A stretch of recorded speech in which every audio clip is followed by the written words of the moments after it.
I'm sorry, but we have already left. While I was in the bathroom at the rest stop, I got a call from Larry. I was curious about what he wanted at such a time. When I answered the call, I heard Larry and his in-laws laughing loudly. "What's going on?" I asked. He told me something shocking. "We're going to have fun with the family. You can go back home and clean or something." I had been really looking forward to this trip because it had been a long time since our last one. Even though I had doubts about traveling with his family, I was excited to stay at a fancy inn. I can't believe he left me alone at a rest stop. Standing inside the bathroom stall, I felt deeply betrayed and shook with anger. Still, I managed to say okay quietly. It's unforgivable. Today was not only our wedding anniversary but also my birthday, and we came on this trip for that. I'll make him regret this. My name is Linda Harrison. I'm a 36-year-old housewife. I don't have any children and live with my husband, Larry. We got married exactly 1 year ago on my birthday. Larry is romantic and has always made a big deal of our anniversaries and birthdays. Growing up, he was treated to fancy dinners, trips abroad, and cruises for his birthdays. It seems those childhood memories have stayed with him because he loves celebrating special days in a big way. Now that we're married, Larry's family is wealthy. His father is the CEO of Harrison Securities. My mother-in-law has fully embraced the wealthy lifestyle, and Larry, as the heir to the company, sometimes acts a bit spoiled. But I married him because I knew he cherished me. We met at a matchmaking agency where men from wealthy families like Larry were popular. I almost gave up on finding someone there. When I met him, I was lucky because I seemed to be his type, which led to our marriage. It might have helped that I wasn't just looking for someone rich. I had always dreamed of getting married, and I was thrilled when it happened. But I didn't know that after getting married, my life would start to get tough. A year ago, Larry and I started our married life in a one-bedroom apartment in the city. Larry wanted a bigger house, but I didn't think it was necessary since it was just the two of us. I suggested we live within our means for now, and we could always move later. Even though we were in the city, our rent was expensive at $2,300. As a housewife, this made me feel guilty. "Don't worry about it, my dad will handle it," Larry said. Although he was the heir and worked at Harrison Securities, I thought there should be some fairness with other employees. I wondered if it was really okay, but the next month, his salary went up by $800. "Your dad's amazing to be able to increase your salary just like that," I said. "It was time for a raise anyway. I won't let you face any hardships, Linda. Count on me," Larry replied. Even though Larry relied on his father's influence for money, I felt thankful for the raise and didn't argue. "By the way, I'm having dinner with my parents tonight," he added suddenly. "Is it like a business dinner?" "No, just a family dinner. I think I'll be back by 12. Take care." I was surprised. Even after marrying me, Larry casually mentioned having dinner with his parents on a regular evening. Caught off guard, I watched him say he should get going and then leave the house. Dinner on a weekday? Well, today is Friday after all. I hadn't heard about Larry planning to have dinner with his in-laws. Usually, as his wife, I'd be invited too. Not that I wanted a free meal, but it's important to build a good relationship with one's in-laws. I couldn't understand Larry's actions and started feeling unsure about our married life. After that dinner incident, Larry often went to his parents' house for reasons like, "It's my cousin's birthday," or "Mom asked me to come over." As a first-time bride, I just agreed, thinking this was normal. But when I had dinner with a friend one day and Larry was absent, she was surprised. "He goes home that often and leaves you alone for a cousin's birthday." "That's crazy," she said. She had been married for 6 years and knew more about married life than I did. Realizing that her reaction was normal, I felt embarrassed. "You're right, it's weird, but Larry says it's normal." "Seriously, don't take this the wrong way, but hasn't he really grown up yet?" she commented. Her words made me think. It's unusual for a 38-year-old even one set to take over his dad's business, to prioritize family matters so much after getting married. I regretted not seeing Larry's true nature before marrying him. Returning home after dinner with my friend, I felt sad. "I'm home, Linda. Where have you been? Isn't it normal for a wife to cook dinner and wait for her husband, Mrs. Harrison?" To my surprise, my mother-in-law was in the living room. Larry was out, maybe at a convenience store. "Why are you here? Weren't you and Larry supposed to dine out tonight?" I asked. "That got canceled because of some issue at the restaurant. I thought Larry had messaged you just a bit ago." "Didn't you check?" she pointed out. I checked my phone and indeed, 22 minutes ago, Larry had messaged that he'd be home early, but I had just gotten off the train. There was no way I could have gotten home and started dinner so quickly. "Yes, he did message, but I only saw it just now." What the heck? This is the problem with kids from single-parent households. "You can tell they weren't raised right," my mother-in-law said harshly. Her words hurt me deeply. Indeed, I was raised by a single mother after my mom gave birth to me, and my father passed away due to an illness. Despite that, my mother raised me with a lot of love. I wished she wouldn't say things that put down my mother's hard work. It has nothing to do with being raised by a single parent. I just hadn't seen the message yet. I replied, clearly annoyed, but she ignored my comment and changed the subject. "Well, anyway, I've always thought this, but your house is quite small." "I think it's average. It's just right for the two of us." "You can't be serious." I feel sorry for Larry living in such a cramped space. My interactions with my mother-in-law continued to stress me out. Both my mother-in-law and father-in-law, maybe because they are wealthy, often seem to look down on others. That's why I never got along with them. Realizing that further conversation was pointless, I silently started to make dinner. Ignoring me, she turned on the TV. From that day, she started coming over unexpectedly more often, and even my father-in-law came a few times. Mostly, they complained about how dirty the kitchen was or how small the house felt. Eventually, they would sarcastically suggest, "You know we have a bigger house. Why not move in?" I definitely didn't want that and declined every time. They always visited when Larry wasn't home, so he didn't hear their rude remarks. I once talked to him about it, but he replied, "Why not? Why is living together a bad idea?" I was upset by his response. From then on, I realized there was no point in discussing it with Larry, and I just put up with it on my own. Soon we would be celebrating our first wedding anniversary, which was also my birthday. For your birthday this weekend, I'm thinking of celebrating bigger than last year. After all, it's also our anniversary, Larry said, coming home tipsy from work. Seeing his flushed face, I wasn't sure he meant it. Knowing he liked big celebrations, I felt a bit excited. "Last year, you treated me to a delicious dinner, which was more than enough. That's nothing compared to what I've planned. Let's go on a family trip." A family trip?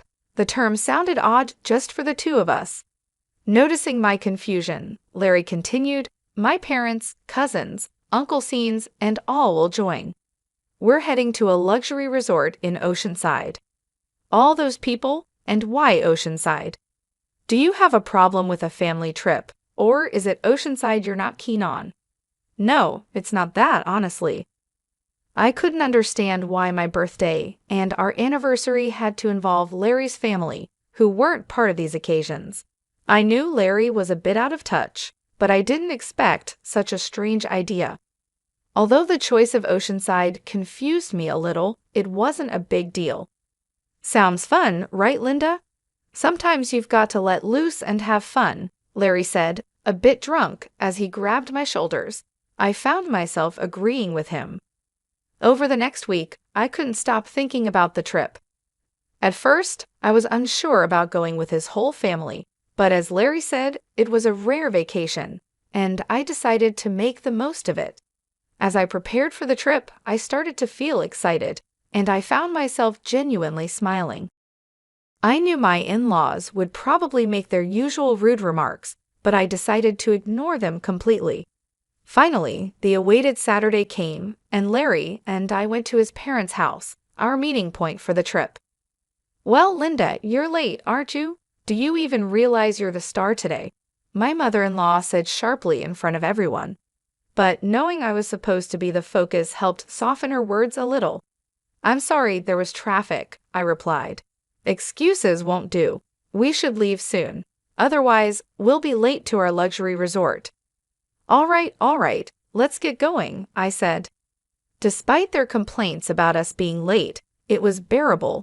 After all, they had been making such comments all year.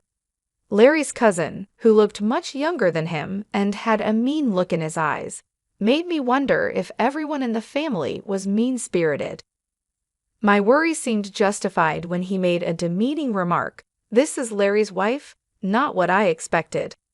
I looked away from him, figuring that reacting would only encourage them to criticize me more. I decided to act maturely. "I'm so excited. I've been to luxury resorts many times, but tonight's place costs $2,000 per person," I heard someone say. Hearing the price of $22,000 shocked me, and a sudden thought crossed my mind. I got into my in-laws' car, and as soon as my father-in-law started the car, we began moving. The drive to our destination in Oceanside would take about 3 hours.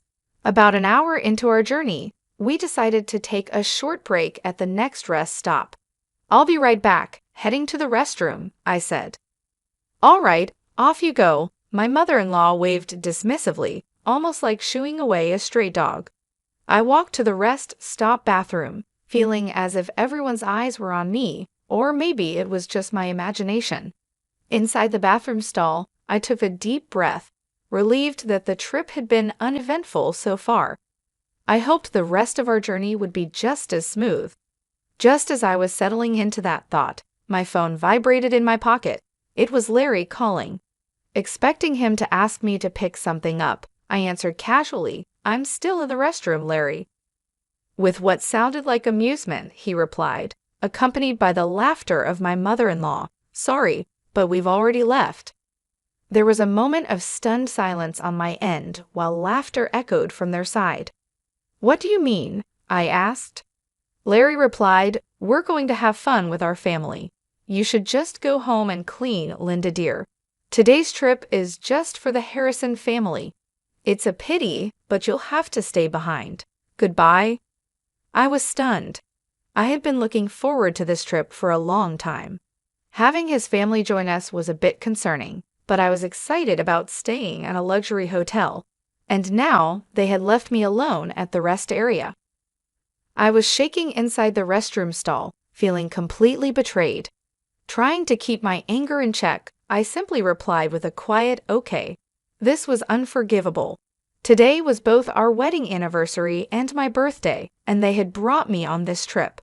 I was determined to make them regret this. After leaving the restroom, I called someone. The person on the other end was shocked and shared some surprising news. "Really?" I asked. "Yes," they answered. Then they promised to come and pick me up. Being left alone at the rest area like this was unbearable. I prayed for a quick rescue. An hour later, my Uncle Scene arrived in his car to pick me up. "I'm so sorry to trouble you like this," I said.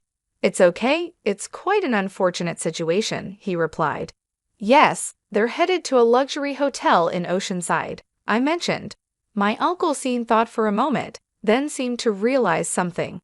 "I think that's the case," I replied. "I'm really sorry, but can you please take me there? I'll take the train back." "Got it. The drive there is nice anyway," my Uncle Scene agreed happily. About an hour later, we arrived in Oceanside. Larry and the others had come here before us. In front of us was a luxurious inn with a grand gate, a well-known high-end hotel, the only luxury accommodation I knew of that costs $2,000 a night. At the reception, I was told, "Dinner starts at 6:00 p.m. Please follow me." The person who greeted me with a smile was my mother. "Linda, it's been a while," she said. Dressed in an elegant outfit and smiling gracefully in a way that might seem formal to others, it was unmistakably my mother. This inn has been run by my mother's family for many years, and she currently holds the position of the innkeeper. After becoming a single mother, she began working at this inn. So to me, this place feels like home. I had called my mother from the rest area and was surprised to learn that there was a reservation today from Harrison Securities. I suspected they were going to a luxury hotel in Oceanside, but I never imagined they would be coming to the inn my mother runs. Of course, the family doesn't know that my mother manages this inn. What a terrible story, Linda. You can't just let this slide, my mom said. Yeah, I know. That's why I came here, I replied. Let's get you changed over here, she suggested as I prepared to greet them at the dinner table. An hour later, at 7:00 p.m., my in-law family gathered for dinner. I stayed in the next room to remain unnoticed, slightly opening the door to observe inside. The spa was amazing. I'd want to come here every day if I could. If it were closer, we could indeed come every day, one of them said. At the very least, if you become the CEO, we could afford to come here anytime, another added. Really, I'm looking forward to that. I mean, the subordinates handle all the work anyway. I want to become a CEO soon too, Larry added, thinking they were just among themselves, making some rather crude remarks. But when my mother appeared from the other side of the door and greeted them, the room went silent. Today, I will be in charge of serving you.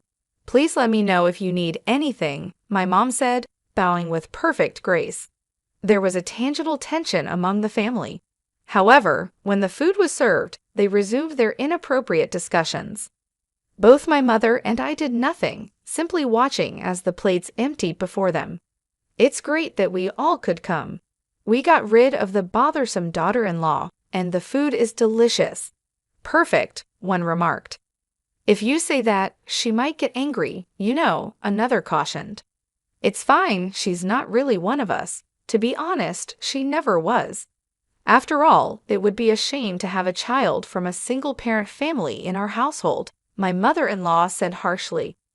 Hearing her mother-in-law's harsh words, my frustration boiled to an almost uncontrollable point. At that very moment, my mother entered the room with a dessert plate loaded with cake and fruit. Today, I've heard it's Miss Linda's birthday and also her wedding anniversary with her husband. When my mother asked where to place the cake for Miss Linda, the family looked at each other, confused. Nobody told you that, they mumbled. Excuse me, I'm the innkeeper, and I've clearly heard about it. Did Larry call? I didn't tell anyone, Larry muttered. There was an awkward silence, and the in-laws exchanged nervous glances. Finally, the mother-in-law raised her hand. I am Linda, she said, embarrassed. I was too embarrassed to mention it at my age, but thank you all for the surprise. Given that the only woman in the room was the mother-in-law, her reaction seemed appropriate. However, my mother just gave a faint smile, seeing her act. Hey, what's so funny? Is it strange to be surprised at my age? The mother-in-law asked. No, not at all. I wasn't thinking that, my mother replied. Then just bring the cake already, the mother-in-law demanded. Yes, but before that, there's something I'd like to share, my mother said calmly. I took a deep breath. Linda Harrison is my daughter. Everyone in the room looked shocked and raised their voices in surprise. Seeing an opportunity, I quickly opened the door from the adjacent room and stood next to my mother. Welcome, this innkeeper is my mother. It's a pleasure to meet you, I said. Larry exclaimed, Linda, why are you here? And what do you mean she's your mother? It means exactly that. This inn belongs to my family, and I also intend to take over this place someday, I explained. In truth, Larry had never met my mother before. Part of it was because my mother was busy with the inn, and Larry and his parents also insisted on not meeting her face to face. Larry had called me for our wedding introduction, but he never met her in person. I showed my mother a picture of Larry and explained who he was. It was an unconventional introduction, but I believed my mother had accepted him. From your earlier conversations, could you please refrain from mocking and belittling my mother for being a single parent? I asked. We just stated the facts, they replied. What's with the sudden drama? What grudge do you have against us? They continued. Neither Larry nor his mother nor anyone else seemed to realize the extent of the disrespect they had shown me. I was exasperated. I let out all the anger I had been holding back. If I have any grudges, it starts with you, Larry.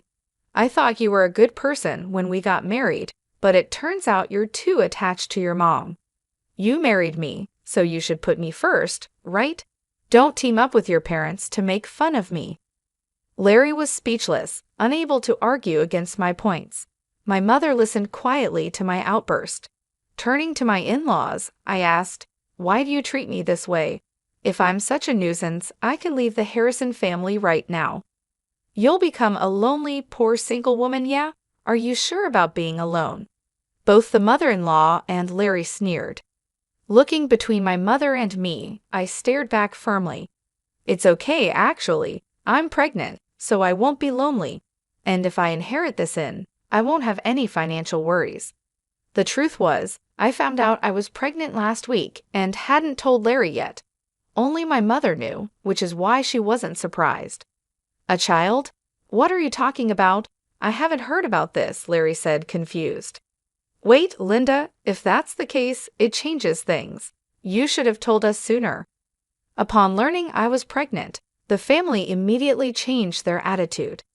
I couldn't stand their unreliable and unreasonable behavior any longer and shouted again, "No, my decision is final. Let's proceed with the divorce through lawyers. I will live happily with my child and my mother." Saying this, I opened the door to the hall they were in and left. The door slammed shut loudly. "I'm done with this. My child will be happier without that family." Whether they tried to change my mind or not, I received over 45 calls a day from Larry and his parents. Eventually, I blocked all their numbers. A few days later, I received a letter from Larry informing me of our official divorce. The letter expressed his regret and pleaded for me to return, but I ignored it and tore it up. I thought he might neglect our child just like he prioritized his parents over me, and I absolutely didn't want that. Being alone and lonely will be your fate, not mine, I thought. He should enjoy his bachelor life. Currently, I am nurturing my child in my womb and discussing future plans with my mother. Once the child is born and grows a bit, I plan to send them to daycare and join the inn's business. The path to becoming the next innkeeper is long, but I'm determined to work hard to raise my child properly.